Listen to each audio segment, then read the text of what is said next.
Hey there, welcome to the Reversing Diabetes with DelaneMD podcast. I'm your host, Dr. Delane Vaughn. If you are in the market for learning how to live a naturally healthy life, if you're looking for strategies for that, I am the person you need to talk to. This is the podcast that you need. That is exactly what this is dedicated to. You're in the right place. So today we're going to talk about the habit that people have of running from their diabetes or trying to avoid whatever the outcome is of the diabetes, right? And that seems to be the right answer. But if you have found yourself saying things like, I'm afraid of the complications, and I know if I don't change my ways, this is going to happen to me. I watched my family members get sick and die of complications of type 2 diabetes, and I don't want that for myself. I don't want to have the meds. I don't want to feel badly. If these are the things that you're telling yourself and you're not fixing your type 2 diabetes, that's what we're going to talk about today. We're going to talk about why that strategy might be backfiring on you and some strategies for maybe making some adjustments. So before we get started, somebody asked last week about, they posted on YouTube. So again, if you're listening to this in a podcasting app, these podcast episodes are going live on YouTube. Usually it's Wednesdays. Sometimes it's Wednesday morning. Sometimes it's Wednesday afternoon. Today was supposed to be at 1:00. Here we are at 1:11. I'm, finally I'm pooping a group to get this going. So, but I usually try to post it and let everybody know when I'm going to do it. But if you follow the DelaneMD channel on YouTube, you can get access to these podcasts sooner, and you have an avenue to ask me questions. And that's what somebody posted on the YouTube channel. So the question was about how do we get to the links in the show notes that I have said I would post in the podcast. It will not be on the YouTube channel. I've not found a way to do that on YouTube. I will continue to work at that. But if you go to the podcast, so if you open up the DelaneMD, the Reversing Diabetes with DelaneMD podcast in iTunes or in Stitcher or in Google Play or whatever app you're listening to it in, there should be show notes there. I mean, like sometimes you have to link or click on the podcast page or like the episode page, but there are links to those, whatever I told you I was going to link to. Last week, it was the marshmallow experiment, the Stanford marshmallow experiment, and a couple podcasts.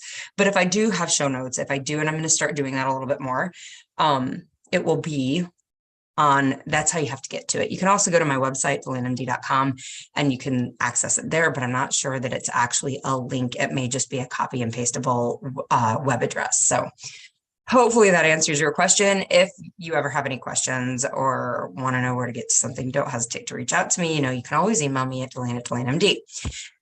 So we have a couple other things to get to. One, if you're on medications for your type 2 diabetes and you are implementing these changes that I recommend in this podcast, please have a good, clear, solid avenue of communication open with your primary care provider or the doctor who's providing or prescribing, the care provider who's giving you your diabetes meds. Remember, the medications that you are taking today for your type 2 diabetes have been given to you based on the foods that you were eating that caused your diabetes. Okay. So if you change those foods, you're going to have to change those meds. And if you don't have a good line of communication with a medical provider to guide you on those med changes, you can get very sick from doing that. So please, please, please have that conversation with your doctor or your medical provider, whoever's giving you those meds.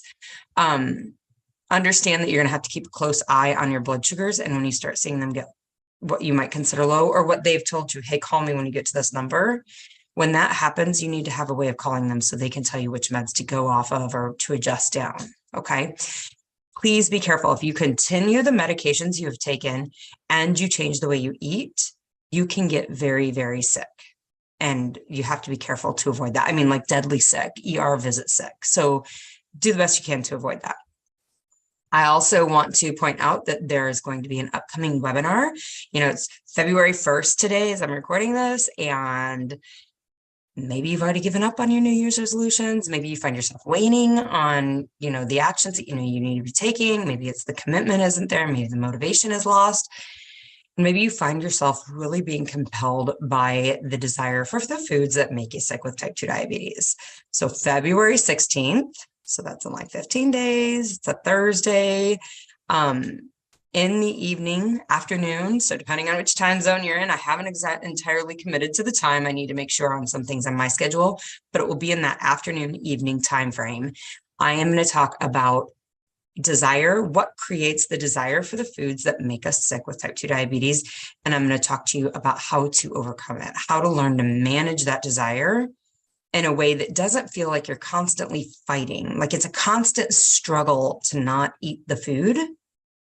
Many people that I talk to about their type 2 diabetes, many of the women that I work with, they get exhausted. 8 weeks into the program, they're like, I'm just so exhausted of this entire process. And it's because they are fighting every single day with the brain offering them donuts in the break room. So we're going to talk about where does that thought come from and how to manage it in a way that helps you reverse your type 2 diabetes. So if you're interested in that, February 16th, 2023, in the evening, afternoon, depending on your time zone, let me know. It'll be an hour long. It will be a Zoom webinar. Send me an email, DelaneMD. I will get you registered for it. If you have Facebook, if you have Instagram, you can find me at DelaneMD there. You can send me a message through that, and I will happily get you registered for that. All right. So the last thing I want to talk about before we dive into kind of this approach of, oh my God, I need to fix my diabetes or I'm going to die, which is kind of the underlying mentality a lot of people bring to fixing their type 2 diabetes. I do want to address a comment that was posted on the DelaneMD Facebook page. I posted a picture of me running and somebody posted a number of different questions that they had, and I did respond to them. If you ever go through any of that and you have a question, don't hesitate to respond to that post. Don't hesitate to send me an email, Delane@DelaneMD.com, and I will respond to any questions you have. But their question, or what they wanted me to answer, was I would love to hear an entire episode on specific foods that you love and recommend. I like to cook and love variety, so I'm always looking for new ideas. Yes, coming back to the same foods repeatedly is unavoidable on some level, especially for breakfast, but I'm always hunting for new ideas. This journey has to be fun and interesting. That's one component to sustaining this way of life, this lifestyle. Okay, so I'm going to tell you, I'm going to give it to you. I'm going to tell you what I eat. Boom, here we go. Most days I eat fruit. So like today I had blueberries with cottage cheese.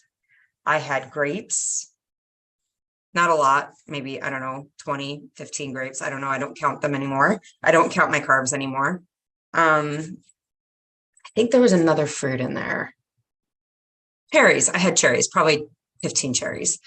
I had a half cup of cottage cheese. I had 2 pieces of chicken breast.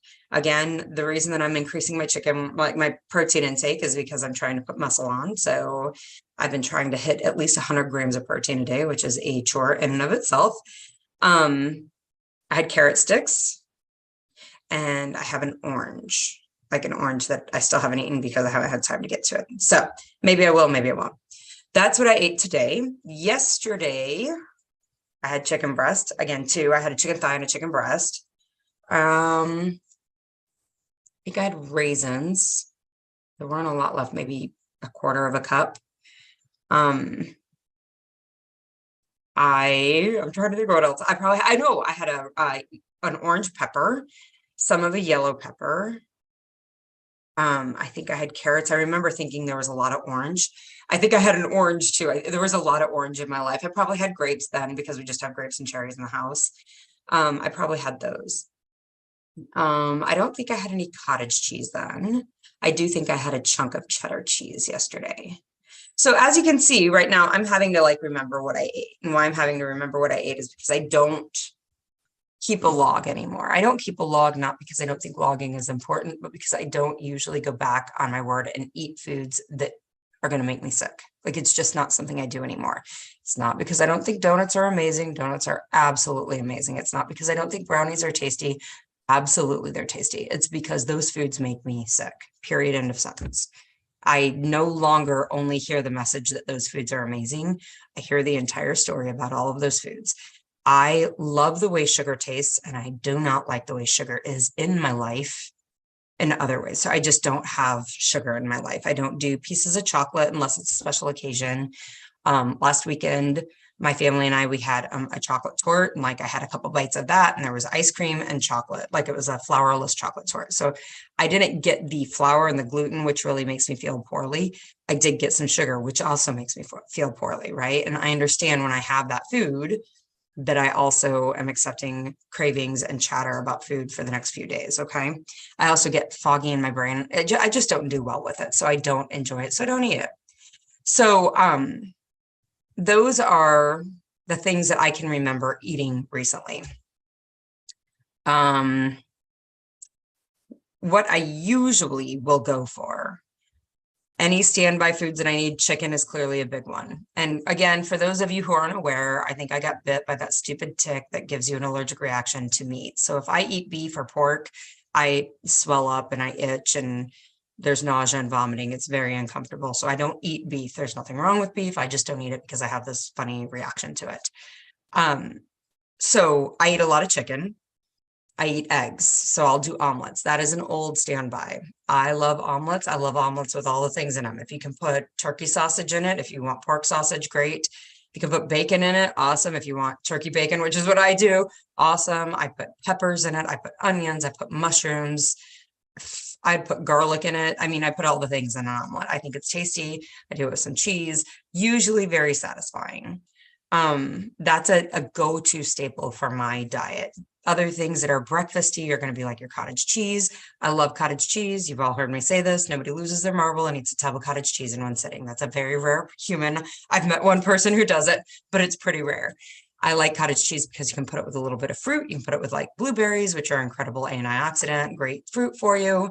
Or you can put it with I'll put it with peppers, with bell peppers and a little bit of sunflower seed that gives it a little savory crunch. So cottage cheese is another go-to that I have pretty regularly on standby.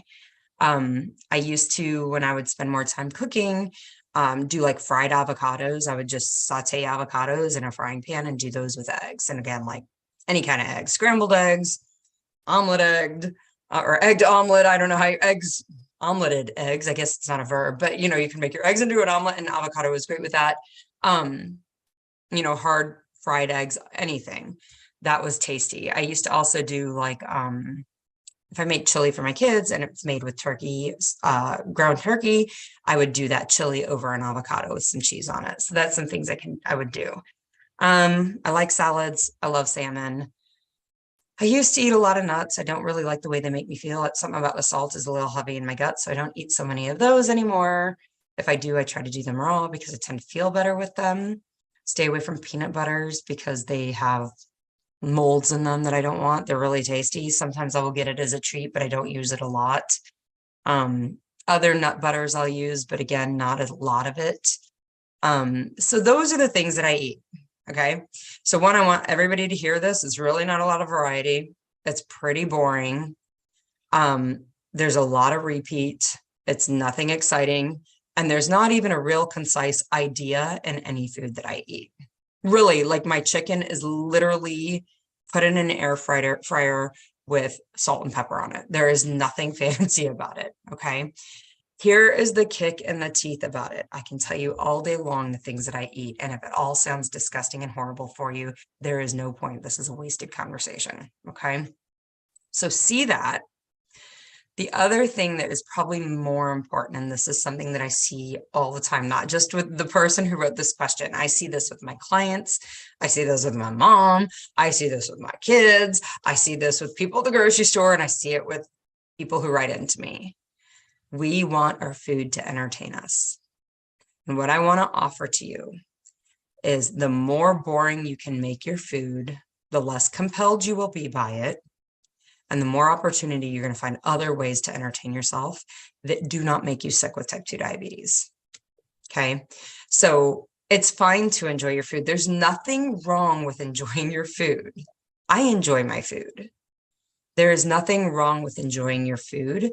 But if you find that you're struggling with desire for food, if you're struggling with eating foods that make you sick, if you don't trust yourself around food, part of all of that struggle, quote unquote, has to do with loving food too much. And it's this kind of sick and twisted thing that we want, right? Like I want to love my food and I want to not be compelled by it. kind of like, I want to drink water and never have to pee. That's not a reality for most human beings, right? So understand that if you are looking for the journey, I mean, again, the journey can be fun and interesting, but probably not with food, right? Food is probably not the place you need to find fun and interesting at. You probably need to find it in other areas of your life. What things, so I love the question, and this is something I usually ask my clients, like, what are the things you've wanted to do with your life that you've always said you don't have the time to do? What are the things that you're like, oh, if I just had more time, I'd blah. I'd learn another language. I'd take up this hobby. I'd learn how to paint. I would write more. I would take up pottery. I would learn taekwondo. I would rock climb. That was mine. I would paddleboard. Those were my two ones, rock climbing and paddleboarding, and some art endeavors. What are the things that you've always told yourself you'd love to do if you had more time? Because when you are not wasting your evenings shoving food that makes you sick into your mouth, you got some time. And suddenly you start to make your life fun and interesting with all of these things that you've not had quote unquote time to do. That's where you add the new things, the novelty, the excitement, the interesting, the fun. Okay. It's great that life can be fun and interesting. I just don't know that we need to be relying on food to create that. Okay. So that's my answer to that question. Maybe someday I'll do a longer podcast on that. There are no specific foods, and people do this. We get confused. We're like, what is the thing I need to eat? Like, give me the thing. And then, of course, I'll give them the thing. And they're like, I hate that. What else? Right? Like, they want to know how to make their food as exciting as donuts and pizza. And they're disappointed when they can't make cottage cheese be that. Okay. So I make recommendations on food and I enjoy it. And there is some fun, like if I'm making, like I maybe would cook a meal on a Saturday, like a big meal, like with roasted veggies and maybe try some new sauce and salmon or something. I would do that. I don't do that as much because my kids aren't going to eat it. And honestly, there's 100 other things I'd rather be doing with my day than cooking. I don't enjoy cooking, so it's not my thing. When I go to restaurants and find restaurants I love, I typically always get the same exact thing at the restaurant every single time. I don't venture outside of it. I sometimes will try new restaurants, but not frequently, but I will sometimes. And if I love them, great. If I don't love them, I usually don't go back because if I'm going to go out and spend money on food, I want it to be on something that I like. So I hope that answers your question. Although I warned the person that wrote this question, I was like, you're not going to love my answer here because it's not what we're looking for, right? People want that recipe book of foods that you're going to love as much as you love pizza, but doesn't make you sick. Okay. Understand that the reason that you love pizza more than broccoli is the same reason that drug addicts love their drug more than they love candy, right? We all know heroin addicts will use candy when they're like trying to temper their cravings for heroin. It's because it binds the same receptor in your brain that heroin binds, the candy does, the sweetness does, the carbohydrates do. And you get a surge of dopamine from it, but it's not as intense as the heroin surge of dopamine, right? So nobody who ever had a heroin addiction is like, oh, thank God for M&Ms. They saved me. They're like, I use this and it's a little less, like it's maybe, it helps a little, but it's never as amazing as a heroin. It is the same thing. The foods, the broccoli, the foods that are natural to the human being will release dopamine into your brain. It will trigger that response, but it will never be as intense as pizza and donuts and bread and crackers and pasta and all of those things that give you this huge surge of dopamine into your brain. That's why there is no way to find a food that doesn't make you sick with type 2 diabetes that will give you that same neurochemical effect. Okay. And if that's what you're looking for, that's part, this is part of what I'm walking away. Give yourself space to bereave the fact that you're walking away from that. So I hope that was helpful. Let me know if you guys have questions about that. All right, let's dig into the thing we're going to talk about today. Woo, we're like 15 minutes into this. Sorry. Okay. So when I work with women in my group, I frequently, start any work with somebody asking them why they want to reverse their diabetes. Like, what's the reason? And most of the time they will give me an answer and they have based their approach to reversing their diabetes based on that reason without really interrogating or like questioning that reason. And they really believe it should be enough. And so what I want to offer to you is frequently, depending on what the reason is, it's not enough. Okay. I want to discuss today what I mean by that and why some reasons are not going to get you diabetes free. They're not going to get you to that point of being free from your diabetes. So many times we look for these reasons to drive our long-term results, right? They seem like they should work. So my question is, why aren't they working? We're going to dig into why they're not working, why they will and won't work, and what then might work better. This is an entirely coaching issue, right? Like the last question I answered seemed to be like a what to do and not to do issue. I would offer that the answer I gave was clearly not a what to do and what not to do. Again, I can give you a list. Stay away from processed foods. Literally, if you do that one thing, if you eat foods that come from the earth and meats and healthy fats, if that's all you eat, you will reverse your type 2. That's like 70-75% of the issue. Okay. But again, like it's not that simple. It's that we want something more. I want to be entertained. I want it to be fun. I want it to be interesting. And that's the part where we're like, ooh, that's the part we need to actually invest our energy into fixing. It's the same thing here. Like we think that our reason is solid, but we need to look at what it actually creates and whether it is actually driving you to avoid foods that are making you sick with type 2 diabetes. So some of the common reasons that I get from women when I ask them why they want to reverse their type 2 diabetes, they tell me things like, I want to feel better. Somebody once mentioned a feeling like a constant hangover. They tell me they don't want to be on meds. They want to avoid other diseases like dementia and kidney disease. They want to avoid diabetes and the complications of diabetes. Again, kidney disease, blindness, peripheral neuropathy, all of these things. Some of them say that they're out of control and they want to gain control. Some of them will tell me they want to have less anxiety and stress about their food and their food choices. They want to learn how to relax with it. And then some folks will say that they don't want to be controlled by cravings. They want to have less cravings for these foods that make them sick. Other women will say things like, I want to live longer. I want to live healthier. The years that I am here, I want them to be healthy. And then other women will talk about this being like an act of self-care. Somebody actually once called it the ultimate self-care, and I agree with that. So what the difference is, so the living longer, living healthier, and self-care are a different collection. They are a different feel to it than these things like, I don't want to feel sick. I want to feel better. I don't want to be on meds. I want to avoid disease. I want to avoid complications. I want to be in control. I don't want to be out of control. I want to not be stressed and anxious.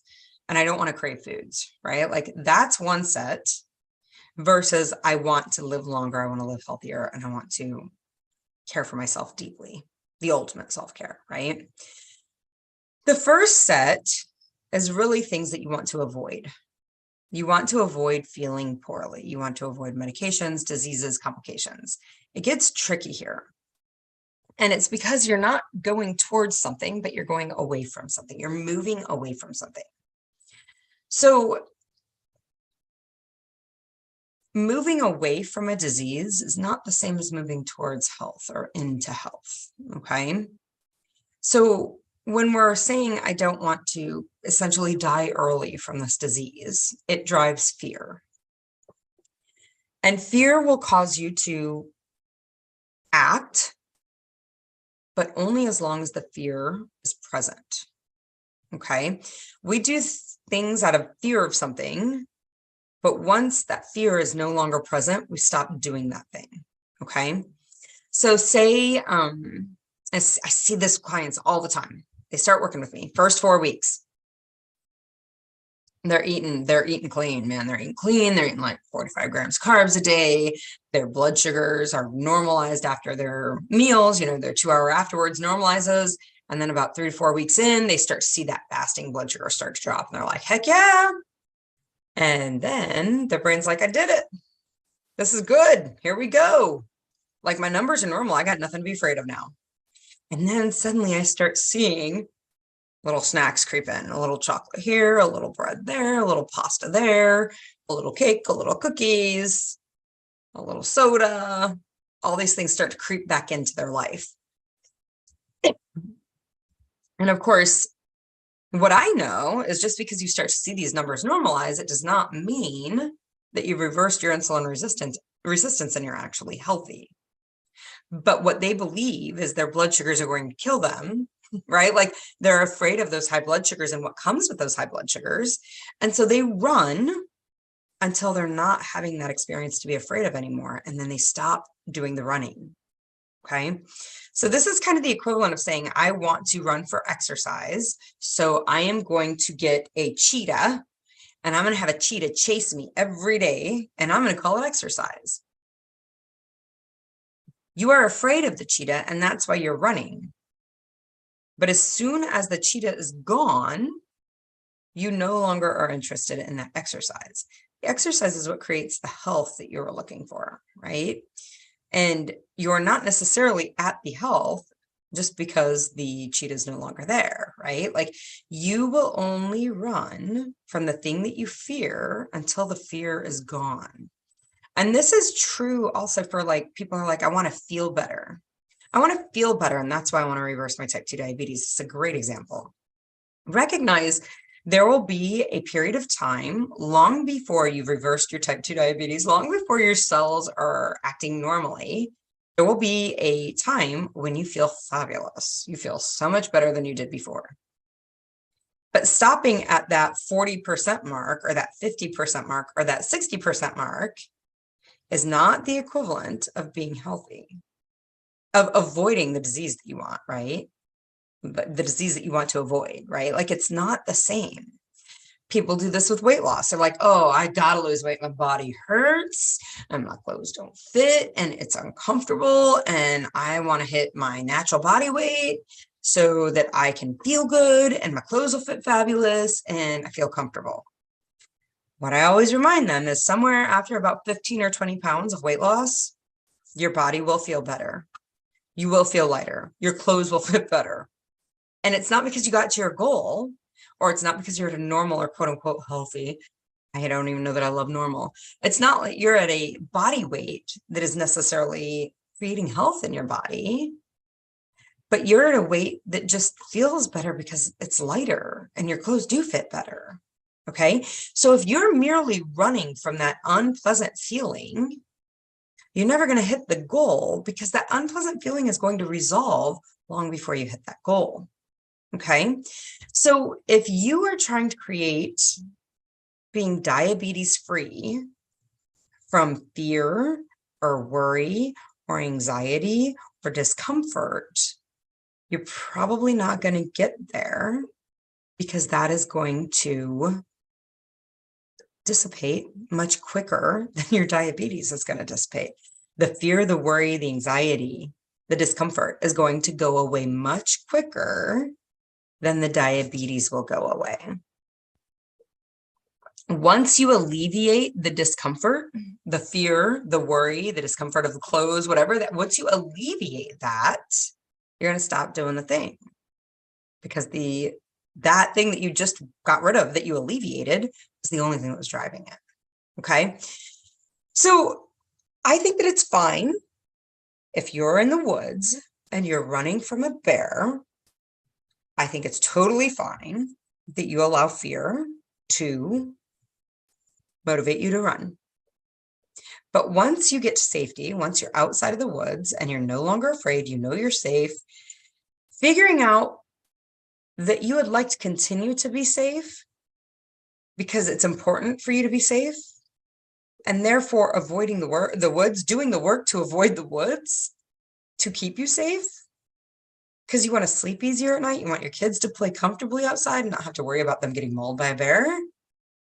That is what you're going to need to engage in, right? So it's okay if the fear, like you had oh my gosh, you had a heart attack and your doctor's like, you got to get this diabetes thing under control because if you don't, you're like, you're not long for this world, right? It's okay to allow that fear to engage or to launch you, but you're gonna have to find something more that is not going to get you to the end result. That afraid, that fear, that anxiety, that worried, that is not going to get you to the end result.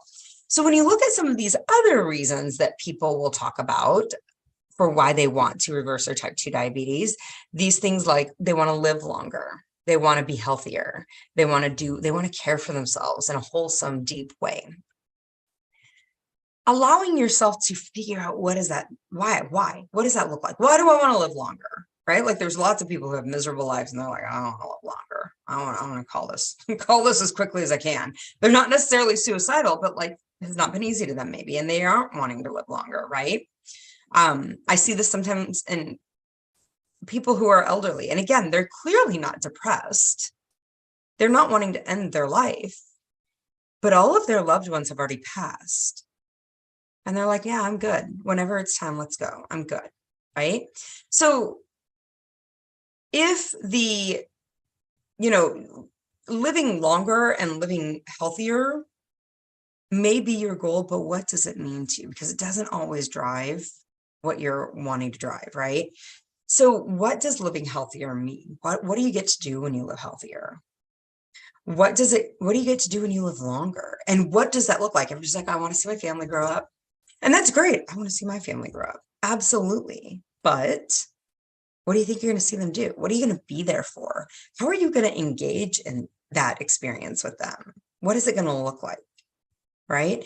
Allowing yourself to actually envision what it looks like to have that thing that you're actually chasing versus that thing that you're running from.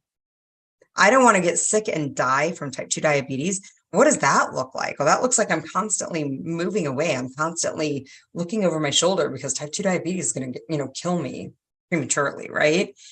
That's a lot different than I want to live healthy and go on hikes with my children and my grandkids. I want to learn to sail when I retire.